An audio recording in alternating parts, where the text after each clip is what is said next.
दोस्तों, क्या आप जानते हैं कि कूल और कोल्ड में क्या डिफरेंस है, या फिर रिस्पेक्टफुल और रिस्पेक्टेबल में क्या डिफरेंस है? अगर नहीं तो आज की वीडियो को बिल्कुल भी स्किप मत कीजिएगा, क्योंकि आज के वीडियो लेसन में हम कुछ ऐसे ही कंफ्यूजिंग से वर्ड्स को सीखने वाले हैं जिनको अक्सर गलत इस्तेमाल किया जाता है। आप इन वर्ड्स को सीख के अपनी इंग्लिश कन्वर्सेशन स्किल्स को बहुत ही ज़्यादा इम्प्रूव कर सकते हैं। और दोस्तों, ऐसे ही कंफ्यूजिंग वर्ड्स के 2 पार्ट्स भी चैनल पर ऑलरेडी मौजूद हैं। अगर आपने वो नहीं देखे तो आप डिस्क्रिप्शन में दिए गए लिंक से उन दोनों पार्ट्स को भी देख सकते हैं। हेलो एवरीवन, मेरा नाम है माजिद और आप देख रहे हैं इल्मी एंटरटेनमेंट। दोस्तों, हमारे साथ ऐसे ही आसानी इंग्लिश लर्निंग के लिए हमारे चैनल इल्मी एंटरटेनमेंट को सब्सक्राइब करें और साथ में बेल आइकन पर भी क्लिक कर दें, ताकि हमारी हर नई आने वाली वीडियो का नोटिफिकेशन आप लोगों को सबसे पहले मिल सके। So let's move into the video without any further ado.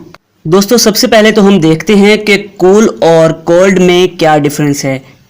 Cool को हम अगर उर्दू में देखें तो इसका उर्दू में मतलब है खुशगवार ठंडा, यानी वो ठंडा जिसको एक इंसानी जिस्म आसानी से बर्दाश्त कर सकता है। इसकी हमारे पास एग्जाम्पल भी है, it is a cool day, यानी ये एक खुशगवार दिन है। It is a cool day, ये एक खुशगवार दिन है। कोल्ड का मतलब है उर्दू में यख ठंडा, यानी जिसको आसानी से इंसानी जिस्म बर्दाश्त ना कर सकता हो। इसकी भी हमारे पास एग्जाम्पल मौजूद है। कोल्ड की हमारे पास एग्जाम्पल है, cold wind is blowing. Cold wind is blowing, यानी ठंडी हवा चल रही है, या फिर हम ये भी कह सकते हैं कि यख ठंडी हवा चल रही है, या बहुत तेज ठंडी हवा चल रही है। अगला हमारा वर्ड है पोर और पोर।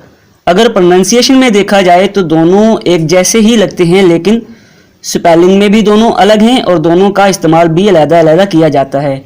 PORE, ये जो पोर है, इसका उर्दू में मतलब है मसाम। मसाम यानी वो सुराख जो हमारी इंसानी जिल्द में होते हैं। इसकी हमारे पास एग्जाम्पल है, there are many pores in our body, यानी हमारे जिस्म में बहुत ज़्यादा मसाम हैं या सुराख हैं। और POUR वाले पोर का मतलब है उंडेलना, यानी किसी चीज़ को किसी दूसरी चीज़ में उंडेलना। इसकी भी हमारे पास एग्जाम्पल है, pour some water into the jug, pour some water into the jug, यानी जग में थोड़ा सा पानी उंडेल दो। तो ये है basic difference between pour and pour। देखने में दोनों एक जैसे हैं, प्रोनाउंसिएशन भी दोनों की एक जैसी लगती है, लेकिन दोनों का इस्तेमाल अलग-अलग है। अगला हमारा वर्ड है रिस्पेक्टफुल और रिस्पेक्टेबल। ये एक पेयर भी ऐसा है जिसको लेकर अक्सर लोग परेशान हो जाते हैं कि रिस्पेक्टफुल कहाँ यूज़ करना है और रिस्पेक्टेबल कहाँ यूज़ करना है। रिस्पेक्टफुल का उर्दू में मतलब है मुअद्दब, यानी जो अदब करता हो। रिस्पेक्टेबल का हमारे पास मतलब है काबिले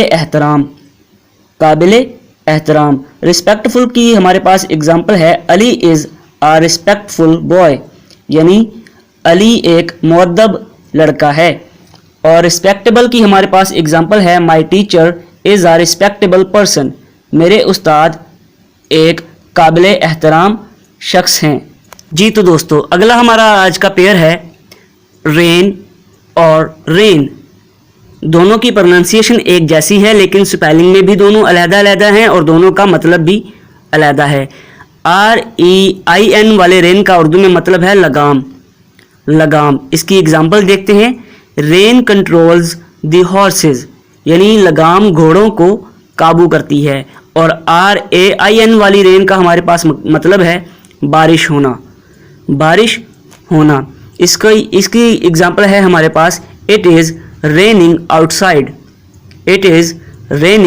आउटसाइड, यानी बाहर बारिश हो रही है। अगला हमारे पास पेयर है रूट और रूट। इसकी भी प्रोनाउंसिएशन एक जैसी है, लेकिन दोनों के स्पेलिंग और मतलब डिफरेंट हैं। ROOT वाली रूट का हमारे पास मतलब है जड़। इसका उर्दू में मतलब है जड़। इसकी एग्जाम्पल है, plants absorb water with roots, यानी पौधे जड़ों के जरिए पानी जज्ब करते हैं। और रूट ROUTE वाले रूट का हमारे पास उर्दू में मतलब है रास्ता। इसकी हमारे पास एग्जाम्पल है, फॉलो द राइट रूट। यानी सही रास्ते को फॉलो करो। अगले हमारे पास पेयर है सिंक और ड्रोन। सिंक और ड्रोन, ये भी एक बहुत ही कंफ्यूजिंग सा पेयर है। लोग अक्सर परेशान होते हैं कि सिंक का वर्ड कहाँ यूज़ करना है और ड्रोन का वर्ड कहाँ यूज़ करना है। सिंक का हमारे पास उर्दू में मतलब है किसी बेजान का डूबना, बेजान चीज़ का डूबना। इसके हमारे पास एग्जाम्पल है the ship sank in the sea. The ship sank in the sea यानी जहाज़ समुद्र में डूब गया। और ड्रोन का उर्दू में मतलब है किसी जानदार का डूबना। इसकी हमारे पास एग्जाम्पल है the child drowned in the river, यानी बच्चा दरिया में डूब गया। अगला हमारा पेयर है स्टोरी और स्टोरी। दोनों की प्रोनाउंसिएशन एक जैसी है लेकिन दोनों के स्पेलिंग और मतलब डिफरेंट हैं। STORY वाली स्टोरी का हमारे पास मतलब है कहानी, कहानी। इसकी एग्जाम्पल है my grand mother told me a story, यानी मेरी दादी माँ ने मुझे एक कहानी सुनाई।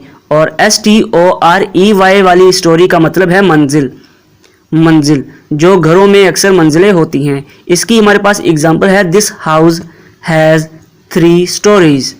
दिस हाउस हैज़ 3 स्टोरीज, इस घर में 3 मंजिलें हैं। अगला हमारा पेयर है सीन और सीन। इन दोनों की प्रोनाउंसिएशन भी एक जैसी है लेकिन दोनों के मतलब और स्पेलिंग डिफरेंट है।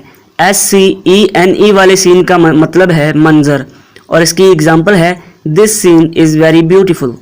This scene is very beautiful. और SEEN वाले सीन का हमारे पास उर्दू में मतलब है देख चुका या देखा हुआ।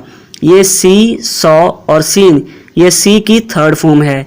इसकी हमारे पास एग्जाम्पल है I have not seen him. I have not seen him यानी मैंने उसे नहीं देखा। अगला हमारे पास पेयर है पीपल और पीपल्स। ये भी एक बहुत ही कंफ्यूजिंग सा पेयर है। लोग अक्सर पीपल्स को पीपल की जमा समझते हैं लेकिन ये जमा नहीं है। पीपल का उर्दू में मतलब है लोग और पीपल्स का उर्दू में मतलब है नस्लें या कौमें। पीपल की हमारे पास एग्जाम्पल है पीपल आर गैदरिंग, यानी लोग जमा हो रहे हैं। और पीपल्स की हमारे पास एग्जाम्पल है many peoples are living in Asia. Many peoples are living in Asia यानी एशिया में बहुत सारी नस्लें या कौमें आबाद हैं या रह रही हैं। अगला हमारे पास पेयर है वेन और वेन। वेन और वेन, दोनों की प्रोनाउंसिएशन एक जैसी है लेकिन दोनों के मतलब और स्पेलिंग डिफरेंट हैं। VAIN वाले वेन का उर्दू में मतलब है बेफायदा। इसकी हमारे पास एग्जाम्पल है he tried hard but in when. He tried hard but in when यानी उसने बहुत कोशिश की लेकिन बेफायदा। और VEIN वाली वेन का हमारे पास मतलब है रगें या शरियाने। इसकी हमारे पास एग्जाम्पल है there are many veins in our body. हमारे जिस्म में बहुत सारी रगें या शरियाने हैं। So that is it for today friends. I hope आप लोगों को हमारी ये वीडियो अच्छी लगी होगी। अगर वीडियो अच्छी लगी है तो लाइक, शेयर और कमेंट करें। चैनल पर न्यू हैं तो सब्सक्राइब करें